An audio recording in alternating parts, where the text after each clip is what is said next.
The worst thing that's going to happen to you in life if you are not careful is that one day at the age of 40, you're going to wake up in a job that you hate, wondering, why did I spend 20 years of my life to get this stupid job that I hate? There was a study done, 2 million adults, and they found that 83% of adults dislike their job. 83%. Your mind responds to the pictures you make and the words you tell yourself. Training your brain to perform at its best, to put you in the right state of mind, whether it's studying or it's talking to someone that you're shy about, or it's achieving your goals. But the craziest story is this girl. She's a Romanian girl. She learned this practice when she was 16 years old.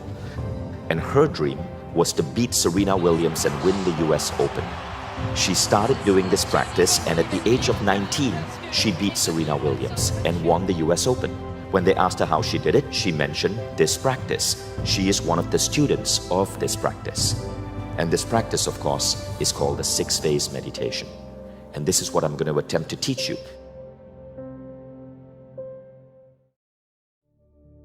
So when I was young, when I was 12 years old, that was what computer games look like.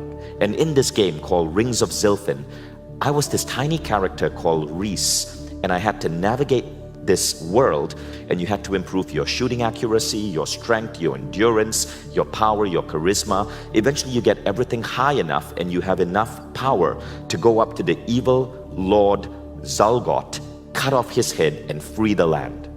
Now the game was really, really, really awfully dumb. But there was not much options back then. I still had to play the game because there was nothing else to do. But the game got so boring, I decided to just hack it and just give my character Reese unlimited strength, like unlimited charisma, unlimited endurance, unlimited power, and just march up to Lord Zalgot and just cut off his head and end the game. And it was so refreshing. The funny thing is, our actual life is like that as well. There are 6 things that you need to elevate in life for you to have the most amazing day, for you to cut off the head of your Lord Zalgot. There are 6 things that you need to generate within yourself so that you can be the hero of the game that you are playing. And that game is school, that game is being a good kid, that game is achieving your goals, that game is getting better at your sport you play or the musical instrument you play, becoming a better friend. It's these 6 things.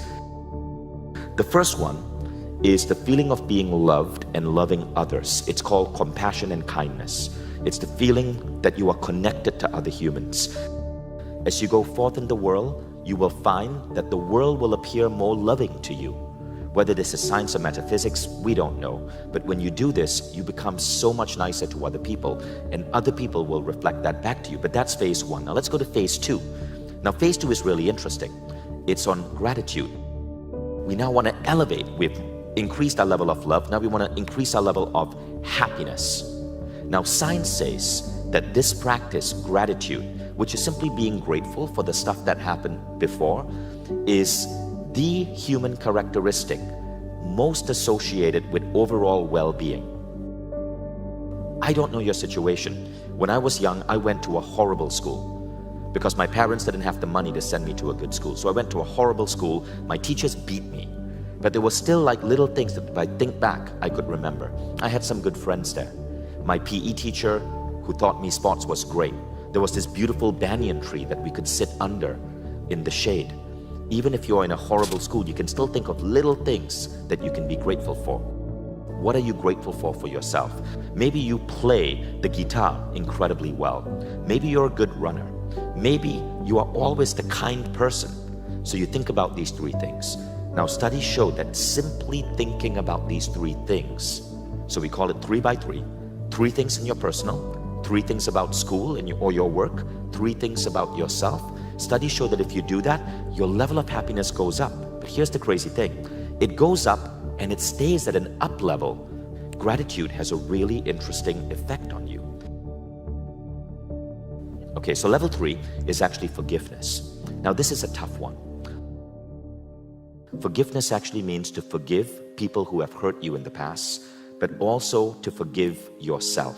The fact of the matter is, Many people go through abuse. Many people around the world may have parents who are cruel to them. Forgiving them doesn't mean that what they did is okay. It's a little bit more intricate.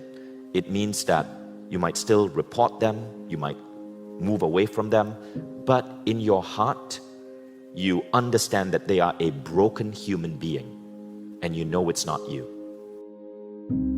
Now, phase 4 is where you visualize your goals. So what is a good goal, right? Well, the most important thing I think I can give to any of you guys is to think about who you want to be 3 years out and visualize that.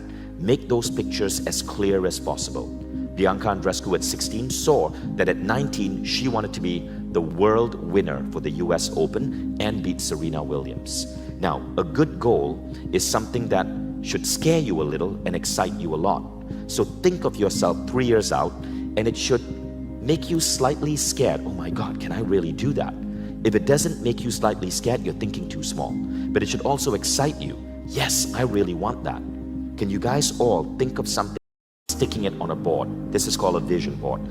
This is my vision board from 15 years ago. You want to perform on stage, cut out pictures of stage, put yourself in that picture, stick it on that vision board. What you have your mind focus on is more likely to come to you. After you see your life 3 years out, it's important to command how your day is to improve. So now in phase 5, this is what you do. You do a practice called segment intending. And basically, you divide your day into beautiful different pieces, and you just set an intention for every piece of your day to unfold perfectly. So you might see yourself waking up in the morning feeling incredibly refreshed. You might see yourself showing up to school, just being in a good mood, completely prepared, confident. Every day when I wake up, I tell my day how it is going to go. And when you do this, you honestly feel so powerful about what's going on. You stop having lousy days. But if you do this segment intending, you are commanding yourself to be so powerful that nothing can shake you. Your days become formidable. How many of you here know people like that? Right? People who are constantly complaining, life is always like this. Like, why does my foot always hurt? Why do I always have headaches? Why are all of these restaurants in Thailand so sucky? Why are everyone so unfriendly? Whatever you believe about the world is going to become the world for you. Do not be that person. Whatever you believe about how your day is going to go will be true for you. If you're the person who believes that your day is going to suck, it's going to be cold again, your back is going to hurt again, people are going to ignore you again, that's going to be true. So by segment intending, you are putting yourself in this powerful position of power. And now we come to the final phase, which is really simple, the blessing. This is where whatever religious tradition you have, think of yourself as asking for a blessing from your own core inner strength. You're simply asking for whatever higher power you believe in to bless you and make sure that you are supported. And that's it. That's the 6-phase meditation.